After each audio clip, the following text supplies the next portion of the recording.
Hey guys, welcome back to my channel. तो आज मैं बात करने वाली हूँ एलिस इन बॉर्डरलैंड के दूसरे सीजन के बारे में। सच कहूँ तो ये सीरीज थ्रिल से पूरी भरी हुई है और मौत के आतंक को तो आप ऐसे एंजॉय करने वाले हो जैसे कि आपने कभी किया भी नहीं होगा। बोले तो पूरा शहर डेथ गेम अरीना में तब्दील हो चुका है। लोग एक दूसरे को मार रहे हैं, मल्टीपल्स डेथ गेम चल रहे हैं। फर्स्ट ऑफ ऑल, जिन्होंने पहला सीजन नहीं देखा है फटाक से जाके डिस्क्रिप्शन बॉक्स चेक कीजिए, क्योंकि मैंने उसे भी अच्छे से एक्सप्लेन किया है ताकि आपको स्टोरी अच्छे से समझ में आ जाए। फर्स्ट सीजन में हमने देखा था कि लास्ट में अरीसू फिच को ढूंढ लेता है और सबको बचा लेता है, जहां उसे मोमोका के फोन में एक वीडियो मिलता है जिससे वो गेम के सेटअप रूम तक पहुंच जाते हैं, जहां पर चीज़ और कोइना भी पहले से मौजूद थे और उन्हें ये पता चलता है कि इस गेम में साथ देने वाली मीरा थी, जो कि उन्हें एक वीडियो के जरिए बताती है कि अभी उन्हें फेस कार्ड के लिए गेम खेलना होगा और उसके बाद ही वो अपनी रियल वर्ल्ड में वापस जा सकते हैं। तो चलिए अब जानते हैं कि अरीसू खुद को और कैसे अपने दोस्तों को इस गेम से बाहर निकालेगा और क्या वो अपनी दुनिया में वापस जा पाएगा। सीजन की स्टार्टिंग में देखते हैं कि अरीसू, कोइना, उसागी और चीज़ सिटी के बीचों बीच में खड़े होते हैं। गेम शुरू होने का वेट कर रहे थे, जहाँ पर तभी उसागी को एक आवाज सुनाई देती है जो कि कुछ गाड़ियों की थी। जैसे ही गाड़ियाँ करीब आती हैं तो वो देखते हैं कि ये गाड़ियाँ तो उसी बीच की हैं जहाँ उन्होंने लास्ट गेम जीता था। गाड़ियों में से कुछ लोग उतरकर बाहर आते हैं। वो आपस में बात करने ही वाले थे कि अचानक से उन पर गोलियां चल जाती हैं और सब यहाँ वहाँ भागने लग जाते हैं। वो चारों जाकर छुप जाते हैं और देखते हैं कि गोलियां लगभग 1 किलोमीटर दूर से चल रही थी। अरीसू और उसागी साथ में भाग रहे थे, जहाँ अचानक से रास्ते में अरीसू को एक आदमी दिखाई देता है जिसे गोली लग जाती है और उसे देखकर उसे अपने भाई की बात याद आती है कि शायद गेम की तरह उनकी लाइफ भी बदल सकती है। जहाँ उसागी उसे बचाने की कोशिश करती है और वो लोग वहाँ खड़ी गाड़ियों के पीछे जाकर छुप जाते हैं। चीसिया उन हवाई जहाज पर नजर डालता है जो कि पूरे सिटी में अलग अलग फेस कार्ड के बैनर लेकर उड़ रहे थे और अरीसू भी उन्हें बहुत ध्यान से देखता है कि तभी उसागी उसे भागने को कहती है। वो लोग भाग ही रहे होते हैं, जहाँ पर अरीसू उस आदमी को देखता है और वहीं पर रुक गया था क्योंकि वो आदमी जिंदा था। वो दोनों फिर उसे भी अपने साथ लेकर भागते हैं, जहाँ पर तभी अरीसू को हुडी वाला आदमी दिखता है जो गोलियां चलाकर सबको मार रहा था। वो आदमी इस गेम के हुक्म का बादशाह होता है। जिस आदमी को अरीसू और उगासी बचाने की कोशिश कर रहे थे वो तो मर चुका था। जहाँ पर तभी एक गाड़ी उनके पास आकर रुकती है, जो कि कोई और नहीं बल्कि तत्ता और अन्न होते हैं। वो लोग उनको फटाफट से गाड़ी में बैठने के लिए कहते हैं। सब बैठ जाते हैं, लेकिन चीज़िया वहीं पर रह जाता है और वो वहाँ से निकल जाते हैं। गाड़ी में कोइना इस गेम के रूल के बारे में पूछती है, लेकिन किसी को तो कुछ समझ ही नहीं आता। जहाँ अरीसू उन सबको उस आदमी के बारे में बताता है और कहता है कि हर गेम का एक अलग मास्टर है और हमें इन सबको हराना होगा, जिसके बाद ही शायद हम अपनी दुनिया में वापस जा सकते हैं। वो कहता है कि इतने कार्ड जीतने के बाद ही ये सारे कार्ड्स आए हैं, जिसका साफ मतलब यही है कि अब हमें इन सारे फेस कार्ड्स को भी जीतना पड़ेगा। उनकी गाड़ी का कुछ लोग पीछा कर रहे होते हैं, लेकिन तभी हुक्म का बादशाह आकर उन्हें मार डालता है और उनकी गाड़ी को लेकर उन चारों का पीछा करने लगता है। जैसी वो कार उनके नजदीक आती है तो तत्ता को लगता है कि शायद वो उसके दोस्त हैं, लेकिन वो आकर गोलियां चलाने लगता है। वो भी अपनी गाड़ी को तेजी से भगाने की कोशिश करता है, लेकिन नहीं भगा पा रहा था। जहां अन आकर उसे साइड करके खुद गाड़ी चलाने लग जाती है। फुल स्पीड में वो गाड़ी भगा रही होती है। हुक्म का बादशाह भी उनका तेजी से पीछा करने लग गया था और साथ साथ वो उन पर गोलियां भी चला रहा था, जिससे कि उनकी गाड़ी का बैलेंस बिगड़ जाता है और सामने वो एक गाड़ी से टकरा जाते हैं और उनकी गाड़ी पलट जाती है।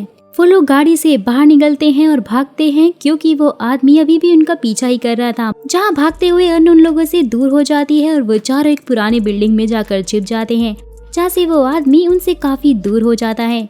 वो लोग रात को वहीं रुकने का प्लान करते हैं और उसागी उनके जरूरत के सामान को ढूंढने की बात करती है, जिसके बाद कोइना और तत्ता नई गाड़ी ढूंढने के लिए निकल जाते हैं, जहाँ उन्हें बहुत सारी गाड़ियाँ दिखाई देती हैं, जिसमें से एक गाड़ी तत्ता को कुछ ज्यादा ही पसंद आ जाती है। वहीं दूसरी तरफ अरीसू और उसागी एक सुपरमार्केट में पहुंचते हैं और खाने का सामान इकट्ठा करने लग जाते हैं, जहां पर अरीसू को कुछ चीजें देखकर अपने दोस्तों के साथ बिताई सारी बातें याद आने लग जाती हैं। कुछ देर के लिए वो लोग अपने गेम को ही भूल जाते हैं और उसागी अरीसू के लिए एक सेल्स गर्ल बन जाती है और उसे सम्मान देने लगती है। साथ ही वो उसे बताती है कि वो हमेशा से एक सुपरमार्केट में काम करना चाहती थी और अरीसू भी एक टेबल पर बैठता है और कहता है कि मैं भी अपनी दुनिया में वापस लौटना चाहता हूँ और हमेशा के जैसे ही नूडल खाते हुए अपने दोस्तों के साथ बुक पढ़ना चाहता हूँ।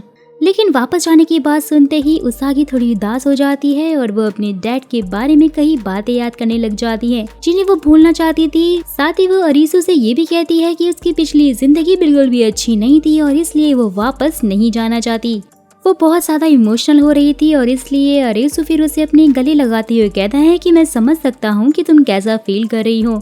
साथ ही वो कहता है कि मैं तुम्हें हर हाल में तुम्हारी जान बचाऊंगा, भले ही मुझे कुछ क्यों ना हो जाए। लेकिन उसागी का मन फिर भी नहीं बदलता और वो कहती है कि वो वापस नहीं जाना चाहती। जिसके बाद वो वहाँ से जा रहे होते हैं, जहाँ रास्ते में उन्हें तत्ता और कोइना नई गाड़ी के साथ मिल जाते हैं और अपने साथ उन्हें ले जाते हैं।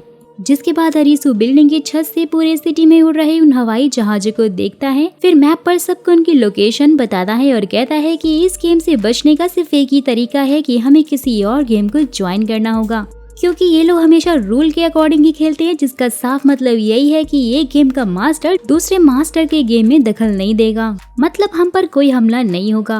वो उन लोगों को सबसे दूर चल रहे दूसरे गेम के बारे में बताता है और वहाँ चलने को कहता है, जहाँ पर उसागी थोड़ा परेशान होती है, लेकिन वो सब मिलकर वहाँ जाने का आखिरकार फैसला कर ही लेते हैं। जिसके बाद अरीसू उनको चिड़ी के बादशाह से शुरू करने को कहता है, क्योंकि रूल्स के अकॉर्डिंग चिड़ी का मतलब है टीम वर्क, यानी कि इस गेम में उन्हें अपनी टीम के साथ खेलना होगा, जिससे कि उनके जीतने के चांसेस भी ज्यादा हो जाएंगे। वो उस गेम खेलने वाली जगह पर पहुंचते हैं, जहां उनको कुछ ब्रेसलेट मिलते हैं, लेकिन उस गेम में 5 लोगों की जरूरत होती है और वहाँ पर सिर्फ 4 ही ब्रेसलेट रखे थे। जहाँ पर तभी पीछे से निरागी आता है और उसने वो ब्रेसलेट पहले से ही पहन रखा था, क्योंकि वो भी यहाँ पर बाकी के गेम्स को जीत कर ही पहुंचा था। वो उनके साथ चलने को कहता है, लेकिन उसे देखकर सब पहले मना करने लग जाते हैं, क्योंकि वो निरागी के साथ नहीं खेलना चाहते थे, क्योंकि वो भरोसेमंद नहीं था। लेकिन उसागी उसकी चिंता नहीं करती है और ब्रेसलेट पहन लेती है। साथ ही कहती है कि अगर ये गेम हमने नहीं खेला तो वो हुक्म का बादशाह आकर हमें मार देगा, तो इसलिए इस गेम को खेलने के अलावा हमारे पास अब कोई और ऑप्शन है ही नहीं। सब उसकी बात से सहमत होते हैं और ब्रेसलेट पहन लेते हैं। गेम के अंदर एंटर करते हैं। गेम में एंटर करते ही उन्हें वहां उनके साथ खेलने वाली बादशाह की टीम मिलती है और टीम का कप्तान का नाम था क्यूमा, जो कि नंगा घूम रहा था, क्योंकि उसका ऐसा मानना था कि जब हम इस दुनिया में ऐसे आए हैं तो हमें दुनिया से ऐसे ही नंगे ही जाना होगा। फिर क्यूमा उन्हें अपनी टीम से मिलवाता है, जिनका नाम सितारा, ऊता, माकी और गोके होता है। जहां अरीसू उनसे पूछता है कि वो लोग कौन हैं, तो क्यूमा कहता है कि वो लोग भी सिटीजन हैं। फ्लैशबैक में क्यूमा की दुनिया को दिखाया जाता है, जहां वो अपने टीम मेंबर्स के साथ में गा रहा था। सीन वापस से प्रेजेंट में शिफ्ट होता है, जहां वो एरोसू को बताता है कि वो लोग इस गेम के मास्टर हैं और ये गेम उन्होंने ही बनाई है, लेकिन अभी तक उन्होंने इसे खेला नहीं है। गेम का नाम ऑस्मोसिस था, लेकिन क्यूमा उसे शुरू करने से पहले सारे रूल्स एरोसू और उसकी टीम को बता देता है। वो कहता है कि इस गेम को 3 तरीके से खेला जा सकता है, पहला बैटल, सेकंड आइटम और तीसरा बेस। ये तीनों ही तरीके हैं जिससे कि ये गेम जीती जा सकती है। गेम में 2 टीमें होंगी। पहली टीम का नाम है चैलेंजर, जिसमें आरुसु और उसकी पूरी टीम होगी। सेकंड टीम का नाम है चिड़ी का किंग, जिसमें क्यूमा और उसकी पूरी टीम होगी। दोनों टीम्स को 10-10 हजार पॉइंट्स बांट दिए जाएंगे। गेम के एंड में जिस टीम के पास सबसे ज्यादा पॉइंट होंगे वो टीम जीत जाएगी और बाकी दूसरी टीम के सारे मेंबर्स मारे जाएंगे। ये गेम हर टीम को 10-10 हजार पॉइंट्स देगी, जिससे कि ये गेम स्टार्ट हो जाएगा और हर टीम मेंबर को पॉइंट्स बांटने होंगे। वो कितने भी पॉइंट्स बांट सकते हैं, लेकिन 100 से कम नहीं होने चाहिए। वो उनको समझाता है कि पहले तरीके में उन्हें अपनी अपोजिट टीम के किसी भी मेंबर को छूना होगा, जिससे कि उसके सारे पॉइंट्स उनकी टीम को मिल जाएंगे। और इस तरीके में एक टीम के 2 मेंबर भी साथ में खेल सकते हैं, जिसके बाद जीतने वाले पॉइंट इन दोनों में बराबर बराबर बढ़ जाएंगे। दूसरे तरीके में उन्हें कुछ आइटम ढूंढने होंगे, जो कि उसी एरिया में रखे बॉक्सेस के अंदर होंगे। जो भी टीम सबसे पहले उस आइटम को ढूंढकर उसके बटन को प्रेस कर देगी, तो उससे निकलने वाले पॉइंट उस टीम में जुड़ जाएंगे। लास्ट तरीका है बेस, जिसमें दोनों टीम को एक पोल दिया गया है, जिसमें बहुत सारे पॉइंट्स होंगे। लेकिन अगर दूसरी टीम के किसी भी मेंबर ने तुम्हारे पोल को छू लिया, तो उसकी टीम को 10,000 पॉइंट्स मिल जाएंगे। लेकिन अगर तुम एक्टिव हो और तुमने अपने ही पोल को छू लिया, तो तुम्हें इन्फिनिटी पॉइंट्स मिल जाएंगे। जिसके बाद अगर गलती से भी तुमने अपोजिट टीम के किसी भी मेंबर को छू लिया, तो उसके सारे पॉइंट्स तुम्हें मिल जाएंगे और 0 होने की वजह से वो बेचारा मारा जाएगा। फिर फाइनली गेम स्टार्ट हो जाता है और आरुसु सबको अलग अलग पॉइंट्स देता है, जिसमें वो अपने कुछ टीम के मेंबर्स को ज्यादा पॉइंट देता है और कुछ टीम के मेंबर्स को कम देता है। जो बेस के पोल की रक्षा कर रहा था, वो उसको सबसे कम पॉइंट देता है, यानी कि सिर्फ 100 पॉइंट ही मिलते हैं दत्ता को। जिसके बाद अरिसु कोइना के साथ टीम अप करता है और उसागी निरागी के साथ टीम अप करती है, जहाँ पर क्यूमा की टीम का एक मेंबर उनके पीछे पड़ जाता है ताकि वो छूकर उनके सारे पॉइंट्स अपने नाम कर सके। और वहीं दूसरी तरफ कोइना और अरिसु वहाँ पर आइटम को ढूंढ रहे थे ताकि वो उससे पॉइंट्स ले सके, जहाँ पहला आइटम उन्हें मिल भी जाता है, जिसे प्रेस करते ही कोइना को 2000 पॉइंट्स मिल जाते हैं।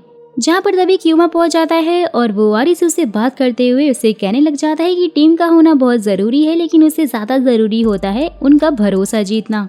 जिसके बाद क्यूमा अरिसु से बैटल करता है, लेकिन उस बैटल में अरिसु क्यूमा से जीत जाता है और उसे पता चल जाता है कि क्यूमा ने अपनी टीम को बराबर पॉइंट्स बांटे हैं। चैलेंजर टीम ने स्टार्टिंग तो बहुत अच्छे से की थी और उनके पॉइंट्स भी बहुत बढ़ते जा रहे थे। फिर वो अपने बेस पे पहुंचकर दोबारा से पोल को छूकर वापस से एक्टिव हो जाते हैं। जिसके बाद अरिसु की टीम के बढ़ते हुए पॉइंट को देखकर क्यूमा एक प्लान बनाता है और वो अपनी पूरी टीम के साथ अरिसु के बेस पर हमला करता है, जहाँ पर ऑलरेडी तत्ता ने निगरानी रखी हुई थी। जिसके बाद चारों मिलकर तत्ता पर हमला करते हैं, लेकिन तत्ता ने अपने ही पोल को छू लिया था, तो इसलिए इसके पॉइंट्स इनफाइनाइट हो गए थे। गोके, क्यूमा और सितारा जैसे ही तत्ता पर अटैक करते हैं, लेकिन इतने में तत्ता सितारा को छू लेता है, जिससे कि उसके सारे पॉइंट्स तत्ता को मिल जाते हैं और 0 होने की वजह से सितारा वहीं पर मारा जाता है। लेकिन क्यूमा और गोके ने भी पोल को छू लिया था, तो इसलिए उनके पॉइंट्स भी बढ़ जाते हैं। जिसके बाद वो सितारा को वापस से अपनी बेस पर लेकर जाते हैं। वहीं दूसरी तरफ अरिसु और उसकी टीम बहुत ज्यादा उदास हो गए थे, क्योंकि उनके पॉइंट्स क्यूमा की टीम के पॉइंट्स से कम थे। साथ ही वो सितारा की मौत से बिल्कुल भी खुश नहीं थे और इसलिए अरिसु उन सबको कहता है कि अब सिर्फ उन्हें सारे आइटम को ढूंढना है और उनमें से ही उन्हें पॉइंट्स लेने हैं। सब लोग अलग अलग होकर सारे आइटम्स को ढूंढने लग जाते हैं, जहाँ पर अरिसु को एक आइटम तो मिलता है, लेकिन उता पहले से ही वहाँ पर थी और वो पॉइंट्स ले लेती है। जहाँ पे क्यूमा भी पहुँच जाता है और वो अरिसु को कहता है कि ये बच्चों का खेल नहीं है, बल्कि जीने मरने का खेल है और तुम मुझे दिखाओ कि तुम क्या कर सकते हो। कोई भी आइटम ना मिलने की वजह से अरिसु की टीम के पॉइंट फिर से क्यूमा की टीम के पॉइंट से कम हो जाते हैं और वो लोग ये राउंड भी हार जाते हैं। नेक्स्ट राउंड में अरिसु अपनी टीम के साथ में प्लानिंग करता है कि उन्हें क्यूमा के बेस पर ही अब सीधा अटैक करना होगा और वो लोग वहाँ पहुँच भी जाते हैं, जहाँ से उसागी एक आदमी को अपने पीछे ले जाती है और उसके बाद सब मिलकर पोल को छूने के लिए आगे बढ़ते हैं, जिसमें निरागी उता के ऊपर खून की उल्टी कर देता है और पोल को छू लेता है। अरिसु इनएक्टिव हो चुका था और इसलिए जैसे ही क्यूमा उसे टच करता है, दोनों को जोर का झटका लगता है और जमीन पर गिर जाते हैं। तो अब बचती है कोइना। वो जैसे ही पोल को टच करने लग जाती है, लेकिन वो नहीं कर पाती है, जिसकी वजह से इस राउंड में भी उनकी टीम का स्कोर कम हो जाता है। वो सब बहुत ज्यादा दुखी हो जाते हैं और सोचते हैं कि अब उन्हें मरने से कोई नहीं बचा सकता, इसलिए दुखी होकर वो लोग अलग अलग जाकर टाइम खत्म होने का वेट कर रहे थे। लेकिन उसागी फिर भी हार नहीं मानती है, जाके वो फाइनली एक और आइटम को ढूंढ लेती है। जिसके बाद क्यूमा की टीम से उनके पॉइंट्स बस 500 ही कम रह गए थे। वापस आते टाइम उसागी निरागी को देखती है, जो कि खून की उल्टी कर रहा था, और वो उसके पीछे लग जाता है। वो उस पर हमला करता है, उसे बेहोश करके वो उसके साथ जबरदस्ती करने की कोशिश करता है। लेकिन तभी वहाँ पर अरिसु पहुंच जाता है और वो निरागी को बहुत मारता है। जिसके बाद वो उसागी को लाकर सीधा बेस के पोल के पास छोड़ देता है, जहाँ वो देखता है कि वहाँ से दत्ता गायब था। नेक्स्ट सीन में क्यूमा को दिखाया जाता है, जहाँ पर अरिसु आकर उसे कहता है कि वैसे भी हमारी टीम हार गई है और हम लोग मरने ही वाले हैं, और इसलिए मेरी आखिरी इच्छा यही रहेगी कि मैं तुमसे हाथ मिलाना चाहता हूँ। लेकिन क्यूमा यहाँ कहता है कि अभी गेम खत्म होने में 3 मिनट बाकी हैं और अगर मैंने तुमसे हाथ मिलाया तो तुम्हारे सारे पॉइंट्स मेरे पास आ जाएंगे। और जहाँ पर अरिसु कहता है कि हमारी टीम तो वैसे ही हार चुकी है और हमें मरना ही है। साथ ही वो कहता है कि मैंने तुमसे बहुत कुछ सीखा है, लेकिन मेरे पास इतना टाइम नहीं है कि मैं अपनी सारी गलतियाँ सुधार सकूँ। साथ ही वो उसे थैंक्स भी बोलता है, जहाँ पर फिर क्यूमा आता है। वो खुद उससे हाथ मिलाता है और यहाँ कहानी में एक बहुत बड़ा ट्विस्ट आता है। क्यूमा के पॉइंट अरिसु को मिल जाते हैं और अरिसु की टीम जीत जाती है, जिससे क्यूमा भी बहुत ज्यादा हैरान हो जाता है। दरअसल हुआ ये था कि जब अरिसु दत्ता को ढूंढने के लिए गया था, तो वो अपना हाथ तोड़कर ब्रेसलेट निकालने की कोशिश कर रहा था। जहाँ पहले तो अरिसु उसे रोकता है, लेकिन दत्ता कहता है कि उसके पास एक प्लान है। जिसके बाद उसने अपना ब्रेसलेट निकालकर अरिसु को दे दिया था, जिससे कि अरिसु और दत्ता उन दोनों के पॉइंट्स ऐड होकर डबल हो गए थे। और जैसे ही क्यूमा ने उससे हाथ मिलाया तो क्यूमा के पॉइंट्स अरिसु की टीम को मिल गए, जिससे कि उनकी टीम जीत जाती है। ये सारा प्लान सुनकर क्यूमा भी बहुत ज्यादा हैरान हो गया था, लेकिन उसको अपनी मौत का कोई भी गम नहीं था, क्योंकि वो भी बहुत सारे गेम खेला, जीता और उसके बाद वो यहाँ तक पहुँचा था और इसीलिए वो अपने आप को यहाँ का सिटीजन बता रहा था। लेकिन नारुतो नहीं चाहता था कि क्यूमा मरे क्योंकि वो उसका काफी अच्छा दोस्त भी बन चुका था। लेकिन रूल्स तो रूल्स हैं और उन्हें कोई भी नहीं तोड़ सकता, इसलिए एक लेजर लाइट आती है और वहाँ पे क्यूमा और उसकी पूरी टीम मारी जाती है।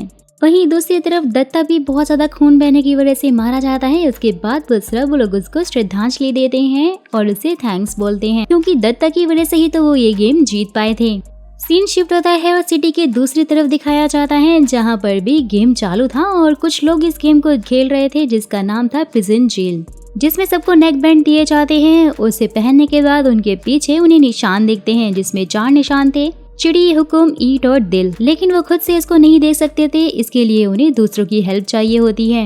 गेम का ये रोल था कि इन सब के बीच में ही एक दिल का गुलाम है जिसे इन्हें पकड़ना है, और अगर वो मारा गया तो ये सब बच जाएंगे। गेम स्टार्ट होता है, सबको 1 घंटे का टाइम दिया जाता है और फिर उन्हें अपनी जेल के अंदर जाकर नेक बैंड ये सही सिंबल को बताना है, और अगर वो सिंबल सही नहीं हुआ तो नेक बैंड ब्लास्ट हो जाएगा और वो इंसान मारा जाएगा। सब लोग अपनी अपनी टीम बना लेते हैं और अपनी टीम के मेंबर की हेल्प करते हैं, और इन सब के बीच में चीसिया भी होता है और उसका भी एक दोस्त बन जाता है, जो कि उसके नेक बैंड का निशान उसे बता देता है कि वो हुकुम है, दिल है, चिड़ी है या फिर रीड, क्योंकि हर राउंड के बाद सबके सिंबल्स चेंज होते रहते थे।